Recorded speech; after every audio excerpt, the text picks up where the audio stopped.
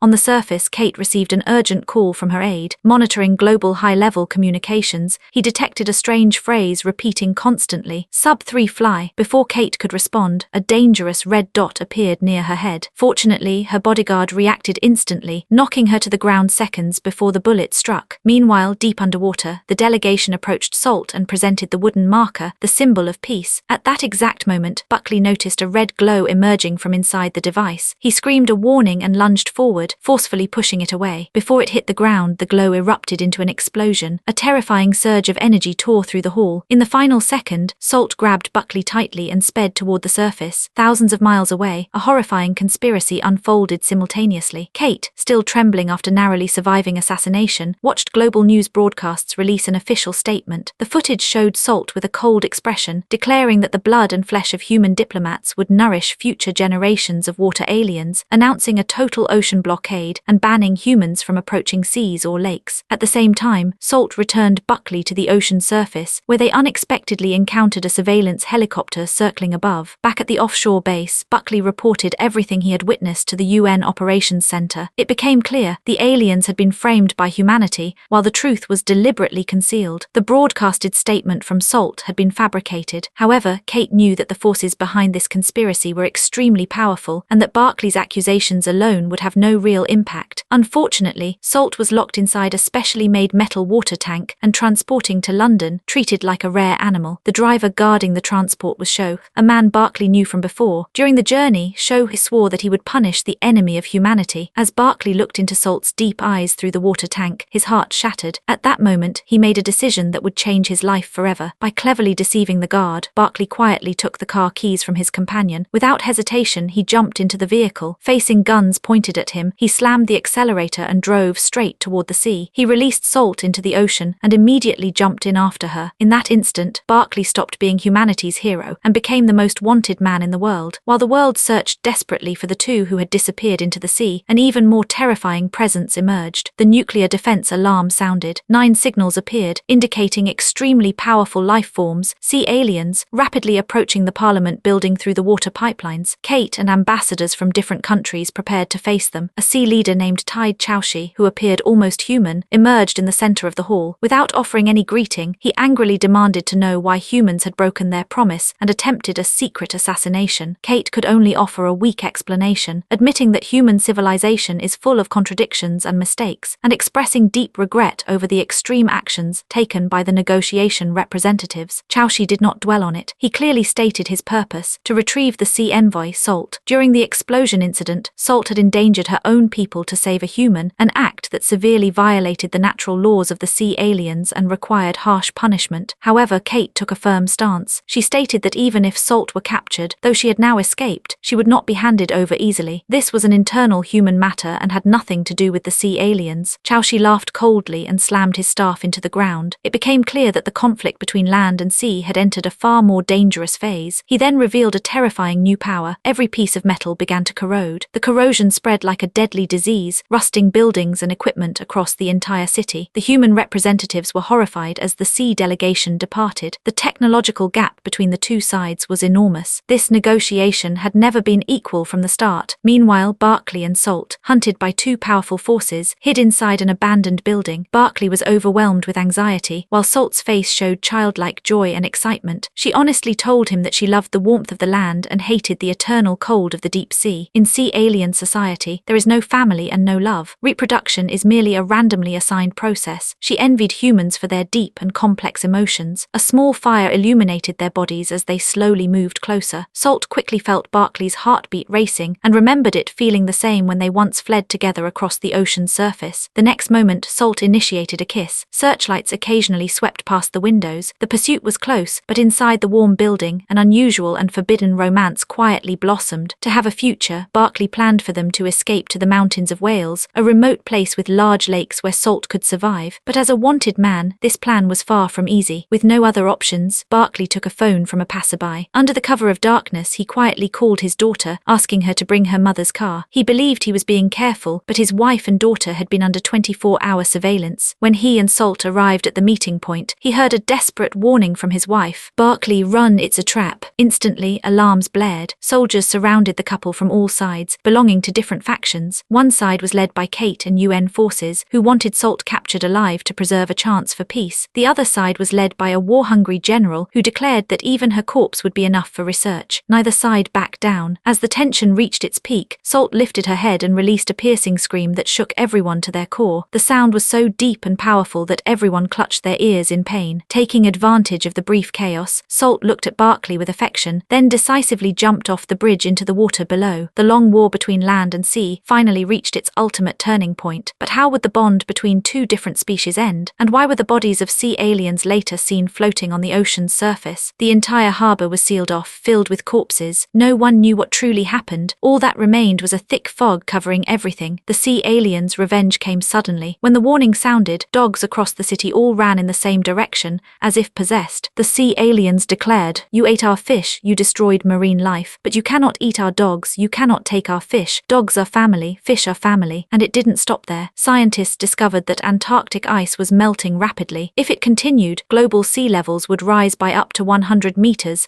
signaling total extinction for humanity. Diplomats desperately tried to buy more time through negotiations, but Chaushi made it clear that ice is simply another form of water. Humans had 5 years to make the entire world pollution-free, otherwise true extinction would follow. Chaushi said, "You cannot clean even one river in 5 years, except me." Meanwhile, Barclay suddenly emerged from more than 8 kilometers beneath the ocean's surface. It should have been certain death, yet after extensive medical examinations, no abnormalities were found. He appeared completely normal. However, since returning from the deep sea, Barclay felt discomfort in his lungs and persistent itching on both sides of his neck. After the incident, Barclay became the most famous person in the world. Due to public pressure, he was confined to a hotel under strict surveillance. Still, every night he longed for Salt. A guard secretly gave him a device that interfered with the cameras. Each night, Barclay quietly left the hotel, drove to the coast, and threw himself into the sea, calling Salt's name, but never received an answer. What he didn't know was that all his movements were closely monitored. The reason Salt couldn't hear him was that sound wave suppression devices had been released into the ocean. Still, it seemed a method to control the sea aliens had been found. Perhaps Salt could overcome that barrier. One night, the guard received a secret message. As usual, he brought Barclay his meal. Barclay didn't know that the beer had been drugged. Shortly after, the guard activated the interference device to alter the camera feed. A medical team in full protective gear entered the room and injected Barclay. While he slept, everything was restored as if nothing had happened. When Barclay woke up, he once again drove to the coast and called out Salt's name. But until dawn, aside from the worsening itch on his neck, there was no response. Just as he was about to leave empty-handed, the person he had been waiting for finally appeared on the surface of the sea. Barclay immediately jumped into the water. Salt told him that she hadn't been able to hear his voice recently, and that she didn't know the human generals were behind everything. The two embraced tightly, sharing the pain of their separation. But Salt told him that humanity still had one final hope. All sea creatures wanted a single agreement, a protocol that everyone must follow. After saying this, she quickly returned to the sea. Barclay reported this to Kate. Could a single agreement really stop this war? Although it sounded like mere speculation, the civilization of the sea aliens was far beyond human understanding. At the same time, many governments had already begun discussing how many nuclear strikes the ocean could withstand. There were no other options left. They decided to try everything, even if it seemed hopeless. According to the results of the autopsies, the sea aliens had been infected by a deadly virus. Their natural scales, which normally shed on their own, stopped doing so and instead sealed tightly over their respiratory systems. This ultimately caused all of them to die from suffocation. Even more shocking was the fact that the virus targeted only sea aliens and did not affect any other life forms. Furthermore, because their nervous systems were interconnected, the virus spread at an extremely rapid speed, reaching their entire species. At that very moment, Kate received news that the sea alien race now wanted to speak with humanity. A small spark of hope lit up Barclay's heart. Could it be that Salt was still alive? Shortly afterward, the pipelines connecting the rivers to the Parliament building once again filled with seawater. This time, the signals indicated that only 3 beings had arrived. Barclay anxiously watched the door. Thankfully, Salt's figure appeared once more, allowing him to finally breathe in relief. Salt explained that only 1/10 of their population had survived the virus attack. Barclay Barkley desperately stated that he knew nothing about it. Salt believed him and said there was someone else powerful enough to be behind everything. She added that from the very beginning, the virus had existed attached to water molecules and was able to read the data contained within every single water particle. This meant that anyone involved in creating the virus had left their trace within the water itself. Kate did not want the sea aliens to be completely exterminated. She decided that the Mariana Trench would be designated as a protected zone and become the permanent habitat of the sea aliens. No pollution, noise, or viral threats would be allowed there. As a result, it became possible for humans and sea aliens to rebuild a friendly relationship. When the negotiations ended, humanity ultimately won the war, although through dishonorable means. At the same time, the glass walls of the Parliament building could no longer withstand the immense water pressure. The scene changed once again. Barkley, escorted by soldiers, got into a car, but he was shocked to see that the person in the driver's seat was Kate herself. Perhaps she was overwhelmed by guilt over what had happened, which was why she drove him toward the coast. Unable to contain himself, Barkley ran toward the sea and shouted Salt's name. Suddenly, a voice echoed from the surface of the water. After the war ended, the two lovers finally reunited. It was then that Barkley realized his body had already begun to change. Together, they swam toward the depths of the ocean, and so, this love story between two different species came to an end. That's where today's movie comes to a close. If you enjoyed the film or watched it until the end, please support us by subscribing to the channel and encouraging us with a like. Thank you very much for watching.